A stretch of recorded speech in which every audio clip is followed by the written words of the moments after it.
Buenas noches, estamos con la licenciada Zuri González de Dubón, quien es catedrática de varios cursos en la Universidad Mesoamericana y tiene también estudios de licenciatura y estudios de maestría y doctorado. Entonces le vamos a hacer unas preguntas sobre lo que ella opina de la situación y los prejuicios de los derechos humanos en Guatemala. Buenas noches, licenciada Zuri. Buenas noches, Carlos. Usted me preguntaba qué son los derechos humanos. Desde la perspectiva legal no sé cuál es la definición de derechos humanos, pero lingüísticamente es una de mis áreas. En la lingüística, derechos humanos quiere decir la posibilidad que tiene una persona de ser respetada como persona. Si lo aplicamos a los derechos humanos desde la perspectiva sociológica, tiene más o menos la misma connotación. Sin embargo, el manejo que se hace actualmente en nuestro país con relación a los derechos humanos, la mayoría de las personas coinciden en que se ha abusado del uso y del manejo de los derechos humanos, y de ahí deviene el prejuicio, ¿verdad?, de que los delincuentes tienen más derechos que la persona que no delinque. Y las personas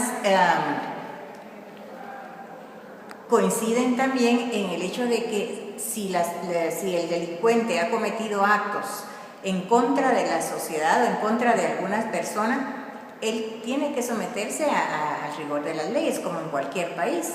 Es decir, el derecho lo tiene, pero tiene que ser tratado como un presunto delincuente, que creo que ahora utilizan ese término para no estigmatizar a una persona que podría ser inocente. Okay. Digamos, la Constitución y la Declaración de los Derechos del Hombre y la Declaración Universal de Derechos Humanos hace ver que nuestras leyes deben de tener consideración por la vida, por un trabajo, por la libertad, por la igualdad entre los hombres. Y cuando nosotros pasábamos la encuesta, uno de los prejuicios que se tienen es que los derechos humanos no son aplicados o no deben de ser aplicados por igual para hombres y mujeres. En algún porcentaje pequeño algunas personas consideran que los derechos humanos no son los mismos para hombres y mujeres. ¿Por qué piensa usted que puede darse ese fenómeno, aunque sea pequeño? Porque pertenecemos a una sociedad machista. Entonces, tradicionalmente se ha considerado que el hombre es el beneficiario es lo mejor, ¿verdad? Y la misma madre contribuye a la creación de ese estereotipo, ¿verdad? Que el macho, el hombre, es el que tiene el derecho a la mejor comida, al mejor trato, al mejor lugar. Y en la actualidad, a pesar de que la mujer ha incursionado en el mundo del trabajo, pensando desde la perspectiva laboral, aún hay desigualdades en ese sentido. Hay muchas veces que mujeres muy capaces, muy profesionales, no logran alcanzar los sueldos que tiene un hombre, ¿verdad?, con las mismas posibilidades, las mismas competencias profesionales. Básicamente, no es que exactamente según la ley la mujer tenga menos derechos que el hombre, pero la tradición machista propicia esa sensación de que el hombre dispone de más derechos que la mujer. Por ejemplo, según me decían los estudiantes de Derecho, el asunto del adulterio. El hombre tenía el derecho de tener otras esposas, otras señoras, ¿verdad? Y si la mujer lo hacía, ella podía ir a prisión. Entonces ahí ya hay una desigualdad bien marcada. Sí, en la actualidad, digamos, eso ya fue cambiado, ¿verdad? Sin embargo, podemos evidenciar que todavía, de acuerdo a su percepción y de acuerdo a lo que nos da la encuesta, es que todavía existe ese tipo de problemas de desigualdad. Sin embargo, los derechos humanos y que los plasma así la Constitución propone que los hombres y las mujeres son iguales en derechos y obligaciones. Regresando al tema sobre lo que es también la presunción de inocencia, es casi el 90% de las personas que nos responden a nosotros, o que es la opinión del guatemalteco, que al momento de que una persona es, digamos, que agarrado como infraganti a la hora de cometer un asesinato o similar, no debe de ser tratado, como estipulan los derechos humanos, como un presunto inocente. ¿Usted qué piensa? ¿Será que debe de ser tratado como inocente realmente? Yo utilizaría el otro, como presunto inocente. O presunto delincuente. Presunto delincuente, perdón, sí, como presunto delincuente. ¿Por qué? ¿Verdad?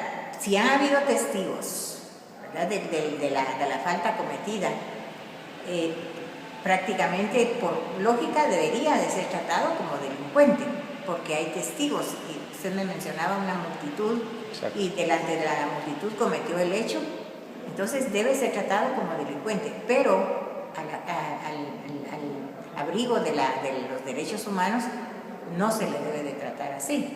Entonces esa es lo que muchas veces provoca el proceso de los linchamientos. En Estados Unidos la concepción o la imagen simbólica de la justicia es diferente a la nuestra. En el caso de nosotros, la justicia aparece con los ojos vendados, y si no estamos mal, en el caso de Estados Unidos aparecen con los ojos abiertos, pues sin venda. ¿Qué piensa usted sobre eso, y con el caso anterior sobre la presunción de delincuencia que usted nos haga? ¿Considera que puede tener alguna relación? Nunca me había puesto a pensar en eso de la imagen, del símbolo, ¿verdad?, de la justicia, ¿verdad? Yo siempre la he visto con los ojos vendados, pensé que era universal ese símbolo, pero ahora que usted me dice, voy a prestar atención, pero sí, no sé exactamente supuestamente está vendada porque no va a hacer distinción entre, por ejemplo, entre hombre y mujer, y la edad que puedan tener, a no ser que sea un menor de edad.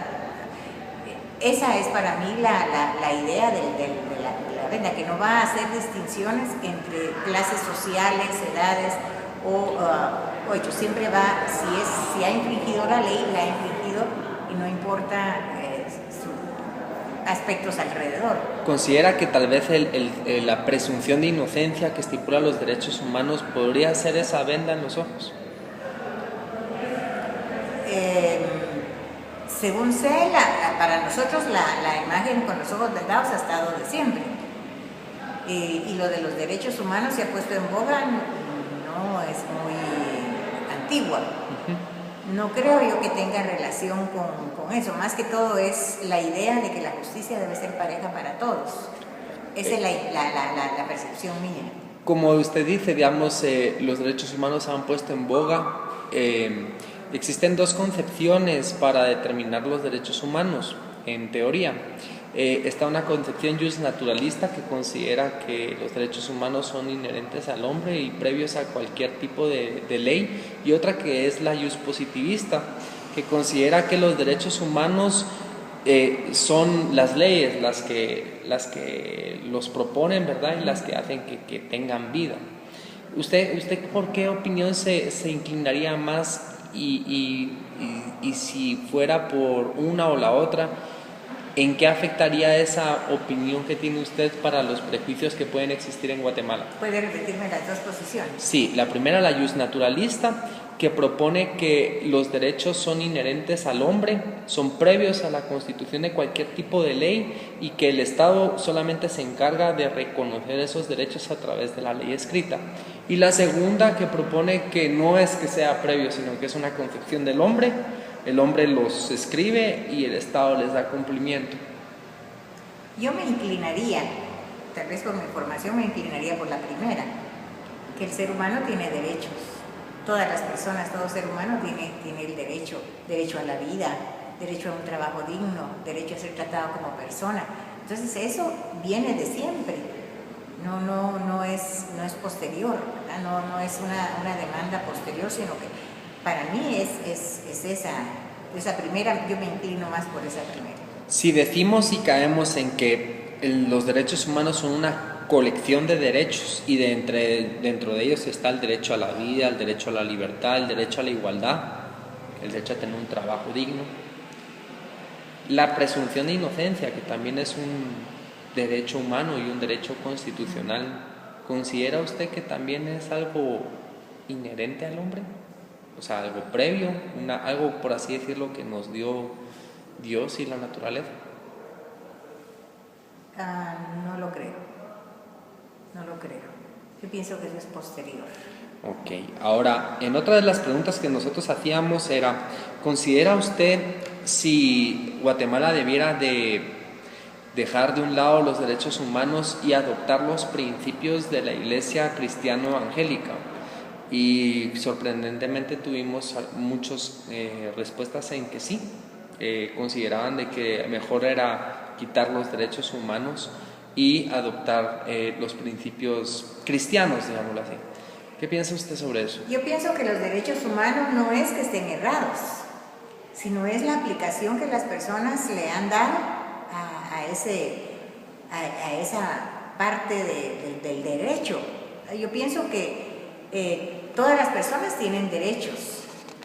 El asunto es el manejo que por parte de las personas responsables de su aplicación se le ha dado. Yo siento que ellos han tergiversado el derecho de los derechos humanos y se ha inclinado la balanza por proteger al delincuente, ¿verdad? Y eso lo vemos nosotros casi todos los días en los medios, en las noticias que vemos, y eso conlleva la desesperación de muchas personas, la pérdida de la sensación de protección por parte del Estado, del organismo de justicia, y entonces las personas se desbordan y desesperadas porque no hay una aplicación pronta de justicia, acuden a ejecuciones, ¿verdad?, fuera de la ley, como son los linchamientos, porque saben que el delincuente es llevado a la cárcel. Muchas veces las mismas autoridades los dan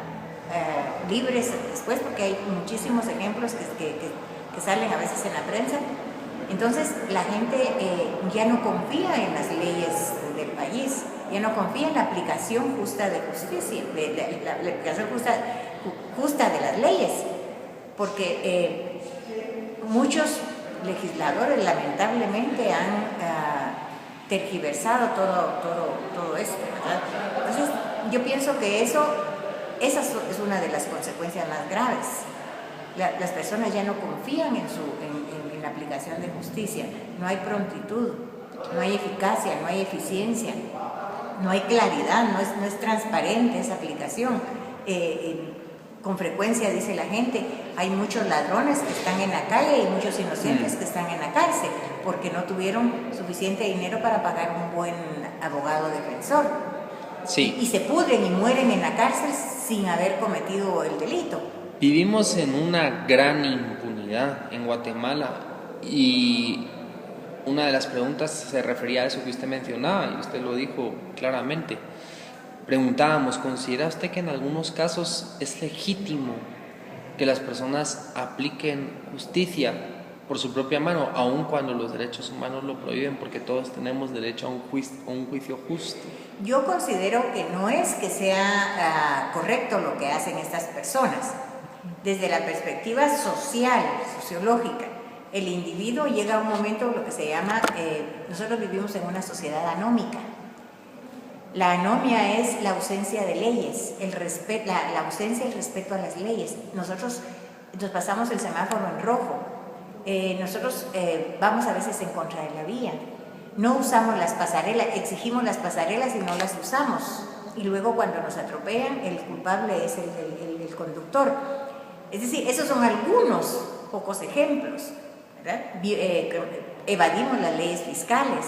Entonces todas esas situaciones es ya el irrespeto a la ley. Si las altas autoridades no respetan la ley, no cumplen con sus responsabilidades, la gente común y corriente, sin mayor, y siempre va a haber en ese tipo de situaciones personas, los líderes que muchas veces no tienen la intención de encontrar justicia exactamente, sino buscan alborotar situaciones a veces con fines políticos. Es decir, hay muchas aristas en este problema, pero fundamentalmente yo no estoy de acuerdo con los linchamientos, pero sí entiendo la actitud de las personas en que se sienten orilladas, amenazadas muchas veces, y que las mismas autoridades policíacas, y eso hay noticias, ¿verdad?, que se pueden verificar en el periódico, que son los mismos que a veces extorsionan, a veces intimidan a las personas, en lugar de ser las personas con las que usted puede sentir confianza.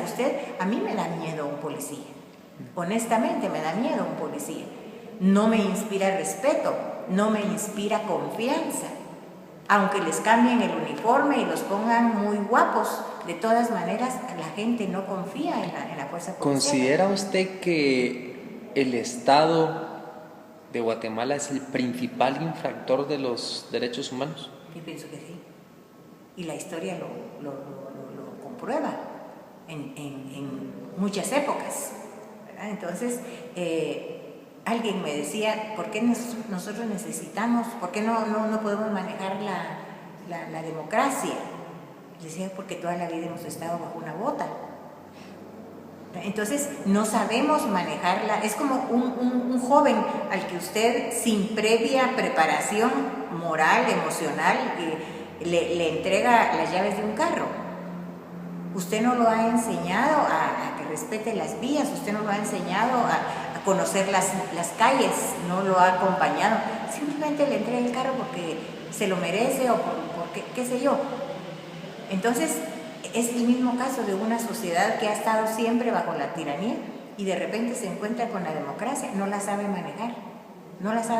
Entonces, ahí es donde viene ese tipo de problemática que le estoy mencionando, ¿verdad? La anomia, nosotros padecemos esa enfermedad como país y creo que muchos países de Latinoamérica.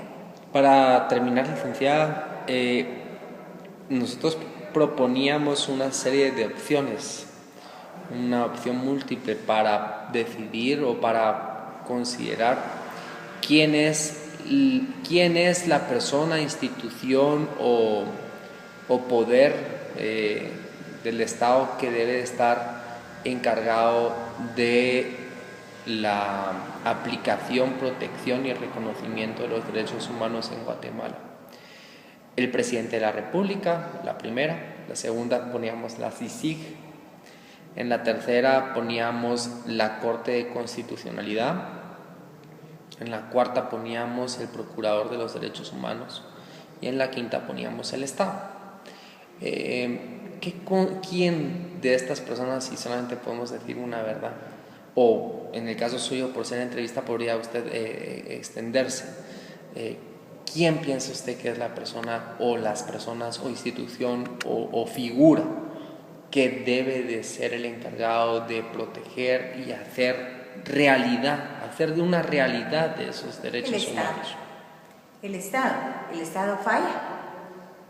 Entonces, si el Estado falla, el sistema falla. ¿Por qué en los Estados Unidos la gente no tira basura? Al menos en términos generales, la gente no tira basura, no hace sus necesidades fisiológicas en público. ¿Por qué? Porque ahí el sistema funciona. Mientras que aquí con nosotros existen las multas, existen las leyes, pero nadie las respeta, porque el sistema no funciona. Ahí es donde caemos nuevamente en los linchamientos. La gente sabe que el sistema no funciona. Entonces ellos tienen que tomar las medidas por sus propias manos. Es decir, el castigo lo aplican inmediato. El problema está en que están fuera de la ley y que muchas veces matan a inocentes, linchan a personas inocentes, como se ha visto en varios casos. Entonces, solo porque alguien lo denunció. Ese es precisamente el riesgo. Entonces, el Estado debería ser el responsable de velar en todas las áreas que lo conforman por los derechos humanos, porque en todos lados van a aparecer los derechos humanos. En el trabajador, en el legislador, en el policía, el bombero, todos tienen sus derechos. Entonces es el Estado el que debería de funcionar, el que debería de manejar y de trabajar el área de los derechos humanos en todo sentido. Muy bien, pues agradecemos mucho su tiempo, licenciada, y sus opiniones, y vamos a tomar en cuenta este video, vamos a tratar de resumirlo, y pues muy agradecidos de parte de la clase de Derechos Humanos de Espero no haber cometido alguna barbaridad, pero sí realmente cuando yo trabajo en la clase son aspectos que nosotros hemos trabajado, ¿verdad?